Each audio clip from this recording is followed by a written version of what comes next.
ዋው እንኳን ደስ ያላችሁ። ብሩክና ሀይሚ በደስታ ተቃቅፈዋል። ብሩክ እንግዲህ አይኑን ማመን አልቻለም። ናቲ አሬ መቼ አሞኛል ብሎ ቤቱ ጠርቶት፣ ነገር ግን ያገኘው ናቲን ብቻ ሳይሆን ሀይሚንም ነው። ሀይሚንም ብቻ ሳይሆን ሌሎችም አሉና እንዴት ያስደስታል። በቃ ልቤ እንዴት እርፍ እንዳለች በእውነት ነው የምላችሁ። ዋው እንዴ የነበረ ጭንቀት እንደማይለያዩ እኮ እናውቃለን። ተለያይተው እንደማይቀሩ እናውቃለን። በቃ ሀይሚ በብሩክ እንደማትጨክን እናውቃለን። ብሩክም በሀይሚ እንደማይጨክን እናውቃለን። ነገር ግን ብዙዎቻችን ተጨንቀን ነበር። አንዳንዴ በጣም በቃ የሚዋደዱ ሰዎች ይለያያሉ ብለን አናምንም፣ አናስብም። ግን ብዙ የሚዲያ ሰዎችም ተለያይተው እስከ መጨረሻው በቃ ላይ ይገናኙ ላይ ይተያዩ። እንደው ቲክታክ ላይ አይታችሁ አስተውላችሁ ከሆነ ቅዱስና ማን ነበረ የሚባሉ ጥንዶች ነበሩና በጣም ነው የሚዋደዱት። በቤተሰብ ጫና ራሱ በጣም በቃ እንዴት ልበላችሁ ብዙ ዋጋ ከፍለው ካለፉ በኋላ መጨረሻ ላይ ግን እሷ ብቻዋን ልጅ አሳዳጊ ሆነች፣ እሱም ወደሚሄድበት ሄደና ተለያዩ። መቼም አይለያዩም ብለን የማናስባቸው ሰዎችና ለሁሉም ሰው ጥያቄ ምልክት ነው። በዚህ መንገድ ተለያየን፣ እንደዚህ ሆነን፣ እንደዚህ ተፈጠረ፣ እንደዚህ በደለኝ በደለችኝ ሳይባባሉ ድምጻቸውን አጥፍተው በዛው የቀሩ ሰዎች አሉና አንዳንዴ ስለሚዋደዱ አይለያዩም ብለን የምናስብ ምናምን ሰዎች አለን። ግን ይሄ በጣም የሚያስጠላ ነገር ነው። ብቻ ግን ሀይሚና ብሩክ የሰይጣን ጆሮ ተደፍኖ ጠላት እንዳወራው ጠላት እንዳማረተባቸው ጠላት መለየታቸውን እንዳወጀላቸው ሳይሆን ፈጣሪ ደግሞ ቅፍ ድቅፍ አድርጎ ሀይሚ ካለችበት ከነበረችበት ስሜት ወጡ። የምሬ ነው። ሀይሚ ራሱ ብሩክ ብቻ አይደለም ከፍተኛ የሆነ ድብርት ውስጥ ከፍተኛ የሆነ የልብ ስብራት ከፍተኛ የሆነ ተስፋ መቁረጥ ውስጥ ነበረች ሀይሚ። አንድ ሰው ደግሞ እንኳን ሴት ልጅ ሆናችሁ ወንድም አይችለውም። ተስፋ መቁረጥ ማለት ምን ማለት እንደሆነ አስቡት። የምሬ ነው። በህይወት መኖራችሁ ራሱ ምንም ትርጉም እንደሌለው ነው የምታስቡት። በቃ ያሰባችሁት፣ የያዛችሁት፣ የጨበጣችሁት ነገ ይሆነኛል፣ ነገ ብዙ ህይወትን አብሬው እኖራለሁ ያላችሁት ህይወት በአጭር እንደቀረ ስታስቡ ወይ ደግሞ አእምሯችሁ መጥፎን ሲያስብ በህይወት መኖሬ ምን ትርጉም አለው ብላችሁ እስከ ማሰብ ትደርሳላችሁና ሀይሚ የምሬ ነው አትናገርም። አንዳንዴ ሰው ተናግሮ ጩሆም በቃ ተንጫጭቶም የሆነ ነገር ብሎም ተበሳጭቶም መጥቶም ተናዶም ብስጭቱን ያወጣል፣ ይረጋጋል። አለ አይደለ? በቃ ስሜቱ በቃ ይወጣል። ዝም ያለ ሰው ግን መጨረሻው ስብራት ነው የሚሆነው። በቃ መድኃኒዓለምን እና ሀይሚ ብዙ ጊዜ ዝም ብላ በብሩክ ድርጊቶች ስታልፋቸው የነበሩ ጥሩ እንዳልሆኑ እያወቀች ግን መናገር ስለማትፈልግ ወይ ደግሞ በቃ እስኪ ዝም ልበል በማለት ያለፈችው ነገር እዚህ ደረጃ ላይ ደርሷታል። ለማንኛውም ያማለ ይሄም ማለ ወረኛ የሚያወራ እንግዲህ ጠላት ምርድብን ቅጥል ይበል። ቅዱስም ትናንትና አብሯት በነገራችን ላይ ቪዲዮ ልሰራ ብዬ ክላስ ነው ያልኩትና አልተመቸኝም እና ማታ ቅዱስና ሀይሚ ጣመሩልን ምናምን ብለው አምጥተው ነበረ። ሀይሚ እኮ ባል አላጣችም። በነገራችን ላይ ባል እኮ ነፍ አለ እኮ ወንድ ሁሉ እኮ አለ ሞልቷል በነገራችን ላይ እና ግን ዋናው ጀግንነት ከአንድ ወንድ ጋር ተወስኖ ትዳር ይዞ ኑሮ ይዞ ቤተሰብ እየመሰረቱ መኖር እንጂ እዛም እዚህ መዝለል ብትወድማ ያንም ይሄንም ማቀማመስ ቢሆን ስራዋማ ሀይሚ የምሬ ነው። ብዙ ወንዶች ይከተሏት ነበር። አጃቢዎቿ በጣም ብዙ ይሆናሉ። የሴትም የወንድም ጓደኛ ለምን የሌላት ይመስላችኋል? በቃ የረከሰ ቦታ ስለማትገኝ ነው። እኔ ልመልስላችሁ። በቃ ውድ ስለሆነች ዋጋዋ እንዳይወድቅ ዋጋዋ እንዳይረክስ በቃ ለሁሉም ሰው በቃ የሆነ መገኘት አትፈልግም። ገባችሁ? ወርቅ ስለሆነች ነው። ዳይመንድ ነው። ዳይመንድ አሁን በየቦታው ወድቆ ምናምን ልታገኙ ትችላላችሁ፣ አትችሉም። ወርቅም በየቦታው ዝም ብሎ በዛም በዚህም ስትሄዱ ታገኛላችሁ፣ አታገኙም። ውድ የሆነ ቦታ የራሱ የሆነ ቦታ ያለበት ቦታ ላይ ነው የምታገኙት። እና ድንጋይ ብትሆንስ እንደው በሄዳችሁበት የምሬ ነው ፎቅ ላይ ራሱ ብትወጡ ታገኛላችሁ፣ ድንጋይ ማለት ነው። ገባችሁ? ወይም ደግሞ በቃ እኔ እንጃ አላቅም። ባጭሩ ውድ ነገር ያለ ቦታው ርካሽ ነው ብዬ አምናለሁ። በሀይሚም ሁሉን ነገር ተረድቻለሁ። ሶ ያ ሁሉ ነገር አልፎ ናቲም ኤፍሬም በነገራችን ላይ ብዙ የህይወት ልምድ አለው ብዬ አምናለሁ። የምሬን ነው። አጠገቡ ያለችውን ሴት ያስከበረ፣ ራሱን ያከበረ፣ ቤተሰቦቹን ያስከበረ፣ በእውነት የሚስቱን ቤተሰቦችም ሳይቀር ያስከበረ ሰው ነው። ወጣት ነው። የነብሩክ ጓደኛ ነው። ግን የሄደበትን ርቀት እዩ። አንዳንዴ በአንድ ሴት ተወስኖ መኖር፣ በአንድ ወንድ ተወስኖ መኖር ራሱ ትልቅ ዋጋና ጥቅም አለው ብዬ አምናለሁ። ሶ ኤፍሬም የሰጠውን ምክር በደንብ አደንቃለሁ፣ አበረታለሁ። ናቲም እግዚአብሔር ይስጥህ፣ የትልቅ ሰው ምክር ነው። ታላቅ ሰው ነህ፣ ታላቅ ነገር ነው ያደረግከው፣ ደስ ይላል። ግን ሀይሚና ብሩክ ያው እስከ መቼ ነው እንደዚህ በሰው ሽምግልና የሚታረቁት የሚለውን ወደ በኋላ ነግራችኋለሁ። በመጀመሪያ ግን ደስታችን እዚሁ ላይ እንዳለ እንያዘውና ብሩክ እመቤቴን አለ በቃ የትም ጥለሽ ከሀገሩ እንድትወጭ አልፈልግም አለ። በእውነት ነው የምላችሁ።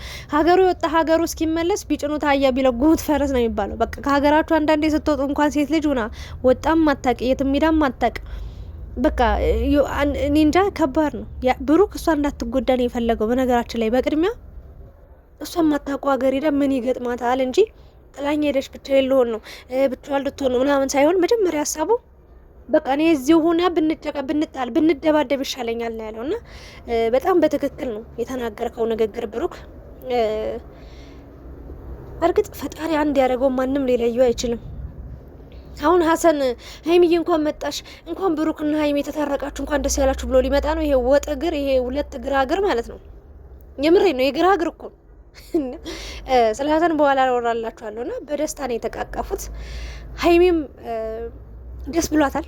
ፈገግቷን ስላየው በጣም ደስ ብሎኛል። ብሩክም እንደዛው። በመሀላቸው ሰው አታስገቡ ነው የምለው። በእርግጥ ብሩክ በጣም ይፈራል፣ በመሀላቸው ሰው ማስገባት ምናምን በጣም ይፈራል። ግን በብሩክ በኩል ደግሞ የሚመጡ ሰዎች አሉ። ብቻ ከአንድም ሁለት ሶስቴ በዚህ መንገድ ህይወትህ ትምህርት ሰጥቶሃል ብዬ አምናለሁ። ልጅነትም አንዳንዴ በቃ እኔ ትክክል ነኝ እንድትሉ የገፋፋችኋል። በቃ እኔ ብቻ ነኝ ትክክል፣ እኔ ያደረኩት ነገር ትክክል ነው፣ እኔ ያደረኩት እውነት ነው አይነት ነገር እና ያን ወጣትነት ስለሆነ ያው እንግዲህ እያደጋችሁ እየበሰላችሁ ስትሄዱ እድሜ ራሱ ቀስ እያደረገ እየኮተኮተ የሚያስተምራችሁ ነገር ይኖራል እና በዚህ በትንሽዬ እድሜያችሁ ገና እንደው አመት እንኳን በትክክለኛ ፍቅር ሳይኖራችሁ በእውነት እኔ 2 ወር 3 ወር ቢሆን ነው ሀይሚና ብሩክ በፍቅር የተቀመጡት። በነገራችን ላይ እነዚህ ልጆች ፍቅር ሲሰሩ ኧረ ተው በቃ ይህንን ፍቅራችሁን አቆሙ፣ ፍቅር በቃ ገንዘብ አይሆናችሁ ምናምን። ልጆቹ ሌላ ታሪክ ሌላ ድራማ እንዲጀምሩ ልክ እንደ አብርሽ እንደነሩታ እንዲሆኑ እንዲጨማለቁ ነው የምትፈልጉት እና ያ መሆን አለበት ብዬ አላምንም። ለምን እስከ ዘላለም እኔ የድሮ የፕራንክ ቪዲዮዎቻቸውን የሚናፍቀኝ ከሀይሚና ከብሩክ ልንገራችሁ። በዋነኝነት ከከተማ ወጣው በቃ የእውነት ማንም በሌለበት ምሽቱን ቀኑን ሁሉ ሙሉ ውለው አብረው አንድ ላይ የሚያሳልፏቸው ጊዜያቶች በጣም ናፍቀውኛል። ሁለተኛ ነገር ደግሞ የሚሰራሯቸው ፕራንኮች፣ ሀይሚ ብሩክን የምታደርገው ፕራንክ፣ ብሩክ ሀይሚን ጸጉሯን የሚያበላሸው የሚፈታው፣ ሀይሚ ጸጉሬን ካልሰራኝ እንደዚህ ከ2 ከ10 ከ20 እያለች የምታስቸግረው በቃ ይሄ ነገር በጣም ናፍቆናል። እኔ ናፍቆኛል። እስኪ እናንተ አልናፈቃችሁም? ይሄ ጊዜ ይሄ ወቅት እንዴ ሌላማ በዛ ብትሄዱ የተጨማላለቀ ህይወት ነው የምታዩት። በዚህ ብትሄዱ እንዴ ሀይሚና ብሩክ እኮ ናቸው ገና አሉ የተባሉ በቃ የበሰሉ ሰዎች። ሌላው እኮ ዩቲዩብ ላይ ምን ይለቀቅ ምን አገባው? ትውልዱ ምን ይማር ምን አይማር ምን ይበላሽ ምን አገባቸው? ስለ ራሳቸው ብቻ ነው የሚያስቡት። እና ሀይሚንና ብሩክን ያለ ምክንያት አይደለም ወዳቸው፣ እኔ በምክንያቴ ነው። በቃ ትልቅ ምክንያት አለኝና ብቻ ሀይሚም አስተውሳ እነ ናቲም በጣም ገፋፍተዋት ምናምን ነው የመጣሁት አለች። ግን ያው ብሩክ ጋር መምጣትም ስለነበረባት እኔ ስላላረፈደች ደስ ብሎኛል። የምሬ ነው። አንዳንዴ ትምህርት ቤት ብታረፍዱ አንድ ቀን ትምህርት ቤት ብትቀጡ ነው። ህይወት ላይ ስታረፍዱ ግን እድሜ ልካችሁን ተቀጥታችሁ ትኖራላችሁ። በጣም ብዙ ዋጋ ስትከፍሉ ትኖራላችሁ። እና ሀይሚ ምናልባት ብትሰነባብት የሆነ ታሪክ ይፈጠር ነበረ። በጣም የሀይሚና የብሩክ አብሮ መሆን ጠባብ ሊሆን ይችል ነበር። አስፈርቶኝ የነበረው ነገር ይሄ ነው። ሀይሚ ብዙ ነገሮችን ተምረሽ መጠሻል ብዬ አስባለሁ በእነዚህ 2 ቀናቶች 3 ቀናቶች ማለት ነው። ምክንያቱም እኔ አላውቅም፣ ነግሬያችኋለሁ። አልጋ ባልጋ የሆነ ታሪክም ኑሮም ህይወትም ትዳርም የለም። በቃ ሁሉም ሰው በየቤቱ የሚያሳልፈው ታሪክ አለ። ግን ቢያንስ አንዳንዴ ከፊት ሆናችሁ አይን ላይ እየተያያችሁ መጨቃጨቅ ምናምን ይሻላል። እንዲህ ርቆ ከመሄድ ርቃ እኔ ከባድ ነው ይሄ ነገር። እና ሀይሚ ለነገ ህይወትሽ ብዙ ስንቅ ሰንቀሽ ነው የመጣሽው ብዬ አምናለሁ። አንድ በቃ ድንገት የገባችሁበት ህይወት ድንገት መውጣት እንደማትችይ ማወቅ መቻል አለብሽ። ተምረሽበታል ብዬ አምናለሁ። ከራስሽ ጋር አውሮተሻል፣ ከራስሽ ጋር ተወያይተሻል ብዬ አምናለሁ። የምሬ ነው። ማንም መግባቱንማ ሁሉም ሰው እኮ ይገባል። ዋናው ደግሞ በፍቅር ጸንቶ ታጋሽ ሆኖ በቃ አይቶ እንዳላየ ሰምቶ እንዳልሰማ ችሎ ማለፍን መታገስን ከዛ ደግሞ ውጤታማ ሆኖ መጨረሻቸው አምሮ ማየት መቻል አለባችሁ ብዬ አምናለሁ። ስለዚህ ብሩክም የእውነት እኔ እንጃ ትልቅ ደስታ ነው ያየው በፊት ላይ ምን ያህል ለሀይሚ ደስታ ለሀይሚ ፍቅር በቃ ሀይሚ አብራ ስትሆን ምን ያህል ህይወት እንደሚበራ እኔ ፈገግታው ነው ገና ግብት ሲል ማለት ነው እንዴት እንደሳቀ እንዴ መቼ ነው በቃ ይሄ ፈገግታው ብሩክን ያየ ነው ለመጨረሻ ጊዜ እስኪ ንገሩኝ። እና በራሳችሁ ጊዜ ራሳችሁ ላይ ችግር አታምጡ። አይታችኋል በዚህ ሳምንት ውስጥ ጠላታችሁንና ወዳጃችሁን ራሱ በደንብ ለይታችኋል ብዬ አምናለሁ። ለምን ብዙ ሲወራባችሁ ነበር ብዙ ነገር ግን ለሚያልፍ ቀን የማያልፍ ቃል አትናገሩ ምለው ለዚህ ነው። ሀይሚያውን አትናገሪ ትላላችሁ እኔ እናገራለሁ። የፈለጋ ስደውኝ ከፈለጋችሁ ዘግዝቁኝ ከፈለጋችሁ እንደው የፈለገ ነገር አድርጉኝ። ሀይሚ እያጠፋች እግዚአብሔር ምስክሬን ያስችሎኝ ዝም አልልም። በእውነት ነው የምላችሁና ስናገር አትቆጡ። ቢያንስ በቃ የተናገርኩት ነገር ቪዲዮ እንኳን እስከ መጨረሻው ሳታዩ ነው ኮሜንት ምጽፉልኝና አንዳንዴ ይከፋኛል። ለምንድን ነው ያልኩትን ትተው ያላልኩትን የሚሰሙት እላለሁ። አንዳንዴ ደግሞ በቃ የራሳቸው ጉዳይ እላለሁ። ብቻ በቻላችሁት አቅም ቪዲዮን እስከ መጨረሻው ሳታዩ ኮሜንት አትጻፉ ባካችሁ ለማለት ነው የምወደው። ለማንኛውም ግን ሀይሚዬ ትናንትና ተመልሳ በመምጣቷ ቲክታክ ላይ እንደው ወደ 3 ሰዓት ይሆናል ሙዚቃ ከፍተው በግሩፕ ሆነው በኢየሱስ ክርስቶስ ስም ሲቀውጡ ቲክቶክን በአንድ እግሩ ሲያቆሙት እያየው ነበርና እንባዬ መጣውላ። እኔ ቤቴ ራሱ በእነሱ ሙዚቃ ብቻ ዝም እየሰዘፍን ነበርና የሰው ደስታ ምን ያህል እንደሚያስደስታችሁ ነው ያየሁትኝ። መጣላት ያለ ነው ልንገራችሁ ብዬ ነው። ሁሌም ሀይሚዬም የሆነ ጉድለት ልታይበት ትችላለች፣ ትጣላዋለች፣ ልታኮርፎ ትችላለች ምናምን። ብሩክም ሀይሚ ላይ ጉድለት ላይ ክፍተት ላይ ይችላል፣ ሊጣሉ ሊጨቃጨቁ ይችላሉ። ግን በዚህን ያህል ርቀት በዚህን ያህል ደረጃ ለዛውም ብሩክ ተቆጥቷታል። ሀይሚ ያለ ወጣሽ ሚዲያ ላይ አታልቅሽኝ ለምን እንደዛ አደረግሽ ብሎ በጣም ነው የደበረው፣ በጣም ነው የተቆጣትና እኔም እንባሽን ማየት አልፈልግም ሚዲያ ላይ። የምሬን ነው የምልሽ። በእርግጥ ውስጥሽን ያወጣሽው የከፋሽን ባይኖሩ ነው በዚህ ልክ አታዝኝም ነበረ፣ አታለቅሽም ነበር። ግን ያችን ቪዲዮ በመስራትሽ ራሱ እዛው ጠፍተሽ ብትቀሪ ብሩክ በቃ ወስና ነው ሄደችው። እኔን አትፈልገኝም 100% በቃ ማልፈልግበት ቦታ አልገኝም ብሎ ወይ የራሱን ህይወት ሊጀምር ይችል ነበር ወይ የሆነ ነገር። ያችን ቪዲዮ መስራትሽ ደግሞ ላንቺ ጥቅም ነው፣ ጠቅሞሻል ብዬ አምናለሁ። የምሬን ነው የምልሽ። ህዝቡም እየተንጫጫ ነበረ።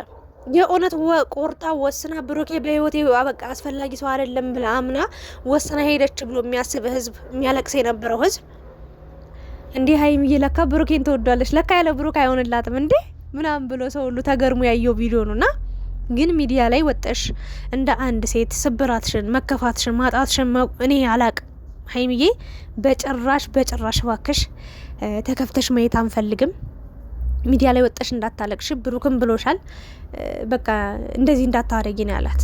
በቃ ማርያምን አለ ከዚህ በኋላ እንደው ርቀሽ ትተሽኝ እንዳትሄጂ። ተቃቅፈው ሰው ቤት ቁጭ አሉላችሁ።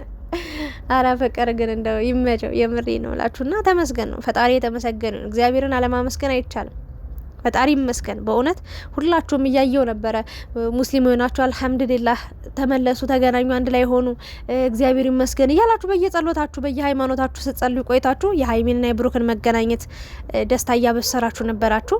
እንኳን ደስ ያላችሁ፣ እንኳን ደስ ያለን ማለት ፈልጋለሁ። እናቲም የበሰለ ንግግር እየተናገርክ የበሰለ ቁም ነገር ያለው አስተዋይ የሆነ የህይወት ልምድን እየሰጠ እነዚህ ልጆች እንዲግባቡ እንዲቀራረቡ ማድረግ ከእግዚአብሔር በታች ትልቅ ስራ ሰርተሃል ብዬ አምናለሁ። ላንተ ምስጋና ይገባሃል። በጣም አዋቂ ሰው ነህ። የእውነት ክብር ይገባሃል ነው ለማለት የምወደው። አንዳንዶቻችሁ ደግሞ እንግዲህ ይህንን ስታዩ ልትቃጠሉ፣ ልትነዱ፣ ልትጨሱ ትችላላችሁ። እኔ ይገርመኛል። አንዳንዶቻችሁ ጭንቅላታችሁ ድንዝዝ ነው። ብሩክን ከማን ሴት ጋር አቀናብረው ፎቶ እንደለቀቁን ያልነገራችሁም በጣም ገረመኝ። ሳቅኩኝ። በቃ ሙትት አልኩ። እግዚአብሔርን ነው የምላችሁ ከሩታ ጋር እንዲሁ ልንገራችሁ ብዬ ነው። እና ስንት አይነት ጭንቅላቱ የተዘጋ የተደፈነ ቅል ራስ እንዳለን ያላውቅም። እንዴ አስቡት። ሀይሚ የአብርሽ እህት ነች። አብርሽ ደግሞ የሩታ ባል ነው። አምጥታው ሩታንና የምሬ ነው የምላችሁ እግዚአብሔር ምስክሬ ነው። ቲክታክ ላይ እኮ በጣም ብዙ ጉድ እኮ ነው የምታዩት። ብዙ ጉድ ሩታንና ብሩክን አቀናብረው በቃ ይጋቡልን፣ ይጣበሱ። ፈጣሪ ወይ እናንተ ኃጢአታችሁ ግን ብዛቱ ፈጣሪ እንደው ኃጢአታችሁን ፈጣሪ ቁጠሩ። እኔ ምንም አልላችሁም። ለማንኛውም ዛሬ የደስታ ቀን ነው። እንኳን ደስ ያላችሁ ቅመሜ ቅምጥሌ፣ እንኳን መጣሽልን። እንዲህ ይብላ ዘርግታ ነው እጇን ያቀፈችው። እግዚአብሔርን ዋው! እንዴት ነው በቃ እጇ ራሱ ገና እኮ ከርቀት ነች እንዴ! ገና ሳይመጣ አላመነም እኮ ገና አለች ወይስ የለችም ብሎ ገና መወዛገብ ላይ እያለ ማለት ነው። እጇን እንዲህ ዘርግታ ነው ሄደችው። በቃ ክንፎቿን ዘርግታ እና ይመችሽ። እርግብ የሆንሽ ልጅ የምር የዋህ እኮ ናችሁ ሁለታችሁም። እና ብሩክ በደስታ እንባለቀሰ። በእውነት እንደምትመጣ እኮ ያውቃል። አንዳንዴ ውስጡም ሊነግረው ይችላል። ግን አላደለ የሆነ በቃ የሆነ ተስፋ መቁረጥ ሰው አይደላችሁ፣ ትፈራላችሁ። እና ብቻ ብሩኬም እንኳን ደስ ያለ። በመቀጠልም እዛ ጋር እና ኤፍሬምም ነበራችሁ እና ፍጺም የፍጺ ነገር ተውት፣ ተከርኖ ይብሰል፣ ምንም አልልም። ግን ናቲ ያው በለፋው ልክ ደግሞ ውጤት አምሮ ደስተኛ ሆነ ስላየው ደስ ብሎኛል። ሀይሚዬም ደግሞ ሀሳብሽ ተሳክቶ ከብሩኬ ጋር መገናኘትሽ ደስ ብሎኛል። ብሩክም ደግሞ ሀይሚን ትመጣለች ብለህ ባላሰብከው ሁኔታ መጣ፣ ሰርፕራይዝ አድርጋ ደስታ ሙሉ ስለሆነ እጅግ በጣም ደስ ብሎኛል። እንኳን ደስ ያላችሁ ማለት እፈልጋለሁ። እንግዲህ ቲክታክን በደስታ ነው የምናቀልጠው። ይመቻችሁ። ዩቲዩብም ይጥለቀለቃል ማለት ነው። አመሰግናለሁ። እስኪ ደስታችሁን ግለጹላቸው። ለእነዚህ ጨረቃ ለሆኑ ዳይመንድ ለሆኑ ልጆች ፍቅራችሁን ግለጹላቸው። ሀይሚ በመመለሷ ብሩክ ጋር በመገናኘታቸው ብሩክም ይቅር ብሎ መቀበል ራሱ እንዴት ተተሽኝ ደሻል ነበር እንዴ በሄድሽበት አትሄጂም እንዴ ዘዋት ቀሪም እንዴ ምልኮ እንዳለ በነገራችን ላይ ልንገራችሁ ብዬ ነው። ግን እሱ ምንም አላለም። እንኳን መጣሽልኝ እኔ ውድ ምናምን የሚል ዘፈናል እና ውዶቼ ደስ ብሎኛል። ብሩክን በደስታ እኔ ፈርቼ ነበር የተወሰነ በቃ እኔ እንጃ አላቅም እንዳይደባበሩ ብዬ፣ ግን በደስታ ነው የተቀበላት። ደስ የሚል ጊዜ ያሳልፈዋል። ይመቻችሁ። አመሰግናለሁ።